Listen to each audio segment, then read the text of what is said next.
আসসালামু আলাইকুম। ওয়ালাইকুম আসসালাম রহমতুল্লাহ বরকাত। জি, আপনি এখন কি কাজ করতেছেন? আমি আসলে এখন উইন্ডোজের কাজ শুরু করছি। হুম। আমি চাচ্ছি যে আউটসোর্সিং অ্যান্ড গ্রাফিক্সের কাজ করবো কম্পিউটারে। আস্তে আস্তে শুরু করছি নতুন। ইনশাল্লাহ অল্প দিনের মধ্যে আমরা শুরু করবো। অল্প দিনের মধ্যে আমরা শুরু করবো। আমরা গ্রাফিক্স অ্যান্ড আউটসোর্সিংয়ের কাজটা যেটা আছে আমরা কম্পিউটারের মাধ্যমে এটা কমপ্লিট করবো ইনশাল্লাহ। আর আমাদের আইডি থাকবে, আমাদের বাহিরের সেক্টর থাকবে। আমাদের এই সেক্টরের মধ্যে আমরা প্রতিদিন রাত 9টা থেকে 10টা 11টা পর্যন্ত আমরা কাজ করি।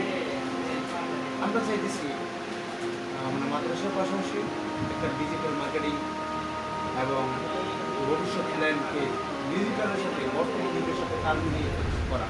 কিন্তু বেশি তাতে করে ঘুষ নেই এবং কর্মী সবাই যে আমরা এই কাজটা করছি। এই আপনি যেহেতু ভিডিওই করতেছেন তাহলে একটু দেখান আমাদের ট্রেনিং সেন্টারটা।